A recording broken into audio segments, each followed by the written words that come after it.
Bonjour à tous et bienvenue pour ce nouvel épisode dans lequel on va revenir sur quelques notions de base en ce qui concerne les couleurs.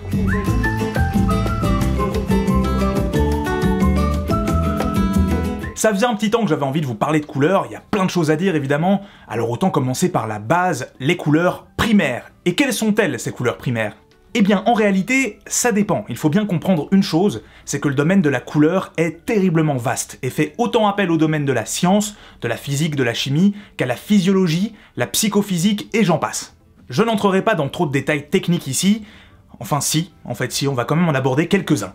Je reviendrai sur certaines notions que je tenterai de vulgariser au mieux, et en premier lieu la question de la synthèse additive et soustractive. La synthèse additive est le procédé qui consiste à combiner des lumières colorées, la lumière blanche étant la combinaison de toutes les couleurs, toutes celles de l'arc-en-ciel, et le noir résultant de l'absence de lumière, forcément.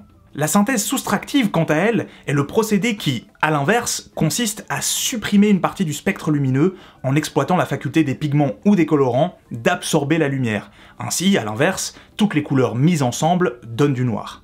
Est-ce que ça vous paraît clair? Non? Ok, c'est normal, je vais vous expliquer.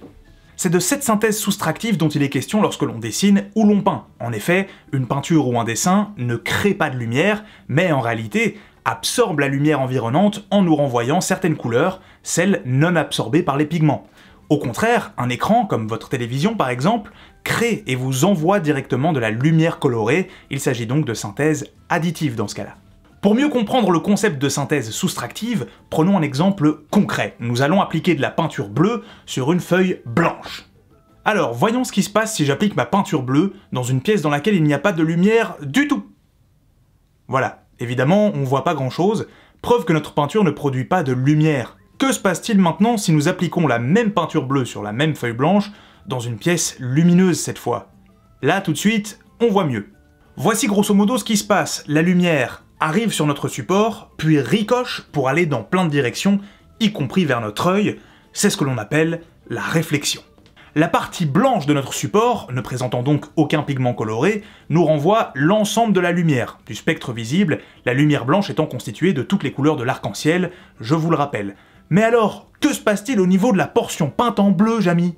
Eh bien, les pigments bleus sur lesquels arrive notre lumière vont absorber, emprisonner toute une partie du spectre visible de la lumière, donc toute une partie des couleurs de l'arc-en-ciel si vous voulez, et ne laisseront revenir vers notre œil que la portion de lumière qu'ils ne retiennent pas et qui correspond donc à ce que l'on voit, c'est-à-dire du bleu.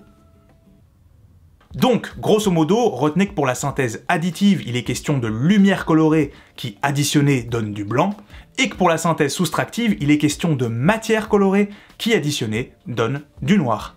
Pourquoi je vous ai parlé de tout ça? Eh bien, d'abord parce que c'est super cool, évidemment, mais aussi pour répondre à notre question. Quelles sont les couleurs primaires? Je vous avais dit que ça dépendait, eh bien en réalité ça dépend du type de synthèse dont on parle, car les couleurs primaires ne sont pas les mêmes pour la synthèse additive ou soustractive. Il est donc temps de définir ce qu'est une couleur primaire.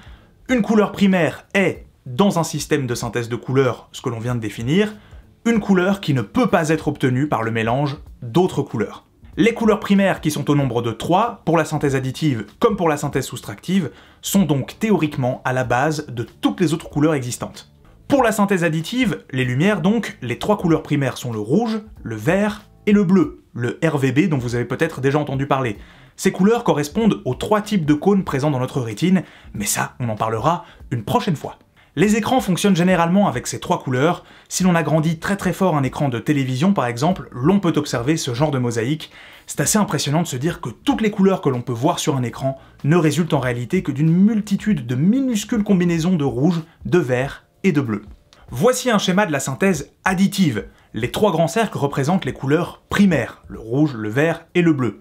L'intersection entre chaque cercle représente une couleur secondaire, c'est-à-dire une couleur qu'on obtient par le mélange de 2 primaires. Par exemple, le mélange entre le rouge et le vert donne du jaune. Et enfin, au centre du schéma, l'intersection entre les 3 grands cercles donne donc du blanc, le mélange de toutes les couleurs. Voici maintenant le schéma de la synthèse soustractive, celui qui nous intéresse pour la peinture finalement, puisque l'on ne peint pas avec de la lumière a priori.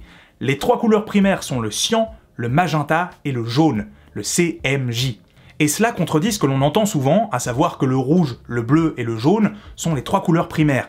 J'y reviendrai parce qu'en pratique, ce n'est qu'à moitié faux, mais en théorie, le rouge est bel et bien le mélange entre le magenta et le jaune, et le bleu, le mélange entre le cyan et le magenta. L'on se rend ainsi compte, en comparant le schéma de la synthèse additive avec celui de la synthèse soustractive, que les couleurs primaires de l'une des synthèses correspondent aux couleurs secondaires de l'autre, et inversement. C'est quand même génial. Génial. Maintenant, en pratique, il n'est pas erroné de considérer le rouge, le bleu et le jaune comme les couleurs primaires. Voici par exemple le cercle chromatique d'Itten. Johannes Itten, peintre et enseignant suisse ayant écrit ce livre de référence, L'art de la couleur. Son cercle chromatique présente justement une vision plus communément admise de la couleur, plus axée sur l'esthétique que sur la véracité scientifique. Au centre, les trois couleurs présentées comme étant les primaires sont donc le rouge, le bleu et le jaune. Ensuite, les couleurs secondaires, obtenues par le mélange des couleurs primaires entre elles, sont le vert, l'orange et le violet.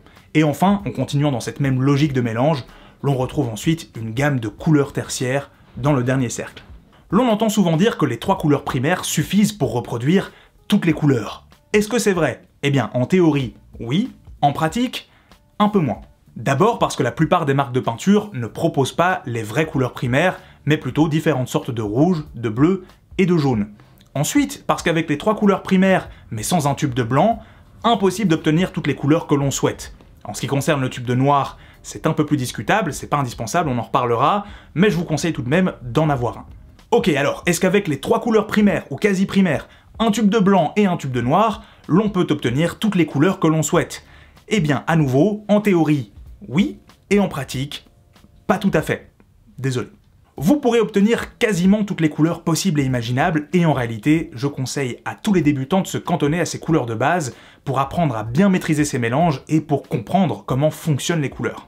Cela dit, et vraiment on en reparlera régulièrement, même s'il sera possible de s'approcher de quasiment toutes les couleurs à l'aide de ces trois primaires de noir et de blanc, il ne sera pas toujours possible de reproduire l'effet unique et l'éclat de certains pigments particuliers, et c'est ça aussi la magie de la peinture. Et voilà, je pense que l'on a répondu de manière assez complète à la question. Vous savez désormais que le rouge s'obtient en mélangeant du magenta et du jaune, lorsque l'on parle de synthèse soustractive du moins. N'hésitez pas à partager la vidéo avec toutes les personnes qui pensent encore que les primaires sont le rouge, le bleu et le jaune. N'oubliez pas le petit pouce bleu. Moi je vous dis à la prochaine et je vous fais de gros bisous.